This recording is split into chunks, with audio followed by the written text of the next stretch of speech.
She humiliated me in front of 40 guests, laughing like it was a joke, but her fiancé's face turned pale. Then he turned to me and said, "You're the judge." That's when everything flipped. Stick with me while I share my story, and if it touches you, don't forget to support our channel by hitting that subscribe button, dropping a like, and sharing it with the people you care about. It was supposed to be a celebration. My older sister Shelby's engagement party. The room was filled with family, friends, co-workers, even distant cousins we hadn't seen in years. Everyone was dressed up, glasses of champagne in hand, music playing softly in the background. I sat near the back, quietly observing. That's always been my role. Quiet, watching, in the shadows of Shelby's spotlight. Then came the speeches. A few friends gave light-hearted toasts. Some jokes, some sweet memories. People clapped, smiled, laughed. Then Shelby took the mic. She said she wanted to do something fun and decided to roast a few people. Harmless, right? Everyone laughed and encouraged her. At first it was silly, teasing her fiancé Darren about his love for spreadsheets, poking fun at our dad's terrible dance moves. But then she turned to me. She smirked and said, "And how can I forget my dear little sister Mara, always the dramatic one? Remember that time in college? Oh wait, maybe you don't, because you blocked it all out after that night." People laughed. I froze. I knew what she was referring to. A night I had buried deep. A night she caused. She kept going, mentioning how I switched colleges suddenly, how I had meltdown, how I was always too sensitive. I could feel everyone looking at me, trying to decide whether to laugh or feel awkward. My hands were shaking. I couldn't breathe. Then I looked up and saw Darren. He wasn't laughing. He looked at Shelby, stunned, then turned to me. His eyes were soft, confused. "You're the judge," he said, loud enough that the room went quiet. "I need to know what happened." Shelby blinked. "What are you talking about?" Darren ignored her. He looked only at me. I couldn't speak. I felt a lump in my throat. Years of silence, of pain, of being the forgotten one. Suddenly, it all bubbled up. The guests looked from Shelby to me, unsure what to do. Some glanced away, awkward and guilty. Shelby tried to laugh again, saying it was just jokes. But the air had shifted. Her jokes weren't funny anymore. And Darren, he wasn't smiling. He was waiting for the truth. And in that moment, I knew. This wasn't just a party. This was the moment everything would change. Growing up in Ohio, our house always felt like a stage. And Shelby was the star. She was the golden child. Blonde curls, bright smile, loud laugh. Everyone adored her. Teachers, neighbors, even strangers at the grocery store. She had a way of making people notice her, and she loved it. My parents ate it up. They hung her awards on the fridge, praised her jokes at dinner, clapped the loudest at her school plays. And then there was me, Mara, quiet, bookish, always in the corner with a notebook or a library book. I didn't need attention. I didn't want the spotlight. I just wanted peace. But even that felt like too much to ask for. Shelby teased me constantly. She'd call me weird, say I dressed like a grandma, joke that I'd end up alone with my books. Once, she even told our cousins I had no friends and made them laugh at me. I cried to my mom that night, but all she said was, "She's just teasing. That's what sisters do." No, that's not what sisters do. The teasing got worse as we got older. Shelby would snoop in my diary, steal my clothes, ruin things that mattered to me. One time, she accidentally spilled soda on a project I worked on for weeks. I got a C. She laughed. My dad said, "You should have made a backup." They never saw it as a problem. To them, Shelby was the fun one, the outgoing one. I was just the dramatic little sister who couldn't take a joke. So I stopped telling them. I stopped asking for help. I learned to live in my sister's shadow, quiet and small, just trying to survive her spotlight. But it left marks, deep ones. I grew up believing I wasn't enough, not smart enough, not pretty enough, not strong enough. I doubted everything I said, second-guessed every decision, always worried about being too much or not enough. It took years before I realized this wasn't normal. Shelby's behavior wasn't just playful sibling stuff. It was cruel. And my parents didn't just ignore it. They fed it. They let her believe she could say or do anything, and the world would still clap. And maybe they were right. For a long time, the world did clap. Until one night, it didn't. College was supposed to be my fresh start. I had left Ohio behind, gotten into a university out of state, and for the first time in my life, I felt like I belonged somewhere. I made friends who liked me for who I was. I joined a campus book club. I started tutoring at the writing center. People didn't see me as Shelby's sister. They saw me as Mara. And that was everything to me. There was even a guy. His name was Ryan. He was kind, quiet, and funny in the way that sneaks up on you. We had a class together, and slowly we started talking more, walking to lectures, grabbing coffee after study sessions. It wasn't anything serious yet, but I had a little hope, the kind of hope that feels new and scary when you've spent years being invisible. Then Shelby showed up. She told me she was in the area for a friend's event and decided to surprise me. I didn't even know how she found out where I lived. She showed up at my dorm, loud and smiling, with a bottle of wine in her hand and a suitcase in the other. I didn't want to be rude, so I let her stay the night. That night just so happened to be the night of a private get-together I had been invited to. Small, close friends only. I told her it wasn't really her scene, but she insisted on coming. "I'll behave," she promised. "I'm just here to hang out." She didn't behave. She drank too much. She got loud, flirty, obnoxious. She made jokes about me in front of everyone. Said I used to sleep with stuffed animals. Said I used to cry over my grades. Said I had a thing for Ryan and had been obsessing over him for months. She winked at him, right there, and asked if he was into damaged girls. People laughed. Ryan looked uncomfortable. I wanted to disappear. The next morning, I couldn't even look at anyone. The whispers started, the awkward stares. I heard someone say, maybe her sister was right about her. My world cracked open. I withdrew from the party group, stopped going to the book club. Ryan never spoke to me again. Eventually, I transferred schools. I told my parents. My mum said, "Well, you're always so sensitive. Shelby was probably just joking around." I told Shelby how badly she embarrassed me. She laughed and said, "It was just a prank, Mara. Relax." But it wasn't a prank. It was the day I stopped trusting people. The day I realized my sister didn't just ruin my past. She could ruin my future too, and she didn't even care. The weekend before Shelby's engagement party, our parents invited everyone over for brunch. It was supposed to be a casual get-together, just family, coffee, and congratulations. But for me, it felt like walking into enemy territory. Shelby was glowing, talking non-stop about flower arrangements and her dress, showing off her ring like it was the crown jewel. My mum clung to every word, nodding and laughing like Shelby had just cured cancer. I sat at the end of the table, quietly picking at my fruit salad, feeling invisible, like always. At one point, while everyone was distracted, I pulled my mum aside into the kitchen. I didn't want to start a fight, but I needed to say something. I told her I was worried, that Shelby had hurt me in the past, more times than I could count, that the way she treated me wasn't just teasing, it was mean, cruel even.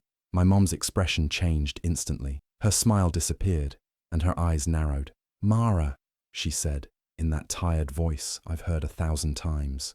"You're not still holding on to that stuff, are you?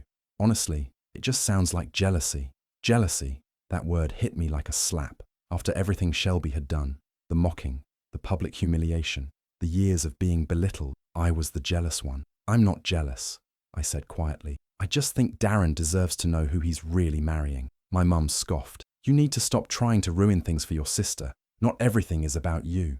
I didn't say anything else. What was the point? I'd never be the daughter she chose first. I went back to the table and sat down, heart heavy, face blank.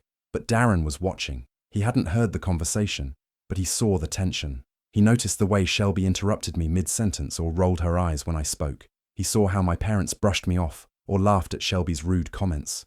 He didn't say anything, not yet, but I saw something shift in his expression, a small crease in his brow, a longer pause before he laughed at one of Shelby's jokes. For the first time in years, I wondered, maybe someone finally saw it. Maybe I wasn't crazy. Maybe I wasn't the problem after all. The engagement party was held at a fancy banquet hall downtown. White lights hung from the ceiling. Soft music played in the background, and everything looked perfect. People dressed in their best. Laughter and champagne flowed freely. On the outside, it was a celebration of love. On the inside, it was the beginning of the end. I stood by the wall, watching Shelby float from group to group like she owned the place. She did, in a way. It was her night. And like always, I was just the shadow in the background. After dinner, someone tapped a glass for attention. "Speech time!" a friend shouted. A mic was brought out, and a few of Shelby's friends shared light-hearted stories about her and Darren. Everyone laughed, clapped, cheered. Then Shelby took the mic. I thought I'd spice things up with a little roast, she said, giggling. Don't worry, I'll be gentle. People laughed. I smiled politely, already bracing myself. At first, it was the usual stuff. Jokes about Darren snoring, her own bad cooking. Light, harmless. Then she shifted. And of course, Shelby said, what would this party be without my little sister, Mara? Sweet, quiet Mara. The mystery of the family. Or maybe just the mystery, how she keeps surviving all those disasters. Laughter. A few awkward glances. Remember college, Mara? She smirked. That party you got kicked out of because someone walked in on you confessing your undying love to a guy who was already taken. Yikes. A few chuckles, but mostly nervous silence. She even changed colleges after that, Shelby added, sipping her wine like she was on a talk show. Dramatic, right? Oh, and that one time she lost her job and spent 6 months in bed, figuring things out. Classic Mara. People began shifting uncomfortably in their seats. But then came the final blow. And you know what really made me admire her strength? The miscarriage. That must have been tough. But hey, maybe next time. Don't date guys who aren't ready to be dads, huh? Silence. No one laughed. I sat frozen in my chair, my hands gripping my dress so tightly my knuckles turned white. My heart pounded in my ears. My mouth was dry. I couldn't move, couldn't speak. My pain, my private grief, had become her punchline. Shelby just smiled, soaking in the attention. Kidding, she added, as if that erased everything. But it didn't, because in that moment, I wasn't just embarrassed. I was exposed, betrayed, shattered in front of everyone. And yet, even in that unbearable silence, one face stood out from the crowd. Darren's. He wasn't laughing. He wasn't even blinking. His smile had vanished. He looked pale, almost sick. Then he turned to me, and the next words out of his mouth changed everything. The room was so quiet, I could hear the soft clink of a fork dropping across the hall. After Shelby's last cruel joke, no one dared to move. The air felt heavy, like everyone had just realized they'd witnessed something they weren't supposed to. Darren sat still, his wine glass untouched. His face was pale, his jaw tight. He didn't clap. He didn't even blink. He just stared at Shelby like she was a stranger. I watched his eyes, how they shifted slowly from her to me. Then, in a voice low but clear, he said, "You're the judge. Tell me your version." I froze. My heart slammed in my chest. People turned their heads. Murmurs rippled across the tables. Shelby laughed nervously. "Oh, come on, babe. It was a joke. Mara's not going to make this a whole thing, right?" But Darren didn't look at her. He held his gaze on me. "I mean it. I need to hear it from you." Shelby tried again. "Seriously, Darren, this is my engagement party. Can we not turn it into group therapy?" He raised his hand slightly without looking at her. "Stop. Just one word. Firm, final." It was the first time I'd ever seen Shelby shut up without getting her way. Everyone was watching me now. My palms were sweaty, my throat dry. I could have stayed silent. I could have let it pass like always. But something about Darren's tone, and the way he actually wanted to know the truth, it gave me courage. I swallowed hard. "You want to hear it?" I asked. He nodded, so I nodded back. "Okay," I said. "Then I'll tell you everything." My voice was shaky, but it carried. The entire room leaned in, and Shelby, for the first time in her life, didn't look so sure of herself, because I wasn't the invisible sister anymore. Not tonight. I took a deep breath, feeling my hands tremble at my sides. Everyone was still watching me, the room heavy with tension. I could see Shelby shifting uncomfortably, but I didn't look at her. I looked at Darren, and at the people who had laughed minutes ago without knowing what they were laughing at. "I'm not good at speeches," I began, my voice quiet, but steady. "But since Shelby decided to tell my story tonight, maybe it's time I tell the truth." Shelby forced a loud laugh. "Mara, come on." Darren held up his hand again. "Let her speak." I looked down for a second, then continued. "I grew up in Shelby's shadow. She was always the favorite. Smart, beautiful, confident. And I was invisible. When she picked on me, my parents said it was just sister stuff. When I cried, they said I was being dramatic. I could feel eyes on me, some surprised, some suddenly guilty. She made fun of my clothes, my weight, my friends, and I believed her. I thought I deserved to be the joke. It wasn't until college that I finally started to feel like I mattered. I had friends who liked me for me. I was starting to heal. But Shelby came to my campus one night, uninvited, and turned everything upside down. My voice cracked slightly, but I didn't stop. She got drunk, stormed into a private party, and humiliated me in front of someone I cared about. She told lies, made a scene, and laughed while I cried. That night ruined everything. I had to leave school. I went into therapy. I lost a year of my life. And when I begged her for an apology, she told me to lighten up, that it was just a prank. The room was dead silent now. I saw one of Shelby's friends lower her glass and look away. I've spent years trying to move on, trying to make peace with a sister who sees my pain as entertainment. Tonight you laughed at jokes about my miscarriage, about the time I lost my job. Do you know what it feels like to have your worst moments turned into punchlines? I looked directly at Shelby then. You call it humor. I call it cruelty. She opened her mouth to respond, but no words came out. The smirk on her face was gone. I didn't come here to ruin your night, I said softly, but I won't stay quiet anymore. There was a long pause. Then someone, I think it was Darren's cousin, said, "That wasn't a roast. That was mean." A few others nodded. Shelby looked stunned, like she couldn't understand how she'd lost the room, but I understood. For the first time in years, I wasn't the one being laughed at. I was being heard. After the party, while most guests quietly slipped away, Darren found me standing near the edge of the garden, away from everyone. His expression was tight, unreadable, but there was no anger in his eyes, just something that looked like quiet regret. "Mara," he said, voice low, "can we talk?" I nodded, still emotionally drained but curious about what he had to say. He motioned toward a quiet spot by a tree and we walked over. "I want to say thank you," he began, looking at the ground, "for being honest, for saying what you did.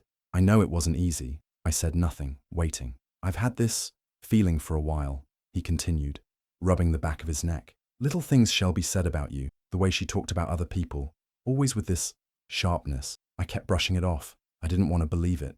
He sighed. "But tonight, I couldn't ignore it anymore. The way she mocked you, especially that miscarriage joke. I don't know who I'm marrying anymore." I swallowed hard, trying not to cry again.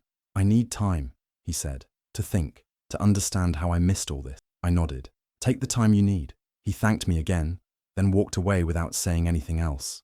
I stood there for a while, unsure of how to feel. Part of me felt bad for him. The rest of me just felt tired. That night, I got a text from Darren around midnight. It simply read, "I called off the engagement. I can't be with someone who laughs at someone else's pain. I don't want to marry someone cruel." I stared at the message for a long time. It wasn't joy I felt. It wasn't even revenge. It was clarity. Darren had seen the truth, not just about Shelby, but about me too. For the first time, someone actually listened, believed me, and made a choice because of it. Shelby had always controlled the narrative, but not anymore. This time, her words didn't win. The truth did. The days after the engagement party were a whirlwind. Not from me, I stayed quiet, but from the rest of the family. My phone blew up with texts and missed calls. Most of them were from my mother. "Mara, how could you do this? You embarrassed your sister. You've always been jealous." There was no call to ask how I was feeling. No message of support, just blame, heavy, sharp, and familiar. I didn't respond, not once. A few days later, I got a voicemail from Shelby. She was crying, but even her tears sounded like manipulation. "You ruined my life," she sobbed. "I hope you're happy now." Was I happy? Not exactly, but I was done pretending I was the problem. I packed my things the next week. I'd already been planning to move for work. Now, I moved not just for my job, but for peace. I found a small apartment in a quiet city a few hours away. It wasn't fancy, but it was mine. It was quiet, and it was free of their voices. I changed my number, blocked my mom, Shelby, and a few other relatives who kept pressing. I didn't need to explain myself anymore. I was tired of fighting to be heard in a family that never listened. One evening, a few weeks later, I got an email from Darren. I almost deleted it before opening it, but something made me stop. He didn't ask for anything, didn't try to rekindle anything, didn't pry. He just wrote, "Hey Mara, I wanted to thank you again. I've done a lot of thinking since that night. You gave me the truth when no one else would, and I needed that. I was about to marry someone I didn't truly know. You helped me see that. I'm sorry for what you went through all these years. I don't know how you carried it so long, but I'm glad you finally said what needed to be said. Take care of yourself. Darren." I read it twice, then let the email sit. That night, I walked outside and took a deep breath. For the first time in a long time, I felt light. Not because I'd hurt anyone, not because I'd won, but because I had finally protected myself. I didn't need Shelby's approval. I didn't need my mother's love if it came with conditions. I didn't need their version of the story. I had my own, and I was finally free to live it. It's been a year since the engagement party. The the night everything changed. I live in a new city now. My apartment isn't big, but it's warm, quiet, and filled with little things that bring me peace. I got a new job at a non-profit, helping women navigate trauma. The work is hard, but meaningful. For the first time in my life, I feel like I belong. I've made new friends, real ones, the kind who don't compete, don't belittle, don't ask me to shrink myself to make them more comfortable. We laugh, we talk, and most importantly, they listen. I never realized how healing that could be until I had it. I haven't spoken to my mother since I moved. Not a single call, not a single message. It hurts sometimes, the absence, the silence. But honestly, it's a quieter hurt than the chaos they used to bring. And in that silence, I've found peace. Shelby? I have no idea what she's doing. Darren and I haven't talked since his last email, but that's okay. I didn't speak my truth that night to break them up. I did it because I couldn't keep carrying all the pain inside anymore. It wasn't about revenge, it was about release. When I stood up and told my story, I expected to be humiliated. Instead, I finally felt seen, and that feeling, it stayed with me. I used to think I had to earn love by staying quiet, by keeping the peace, by taking the blame. But I know now, I don't owe anyone silence when they've hurt me. I'm not invisible anymore. I'm the judge of who I let stay in my life. And for once, that power doesn't feel scary. It feels right. I didn't burn bridges. I simply walked away from the ones that led nowhere. I look in the mirror now, and I don't see the scared girl who kept everything bottled up. I see someone who survived, someone who spoke when it mattered most.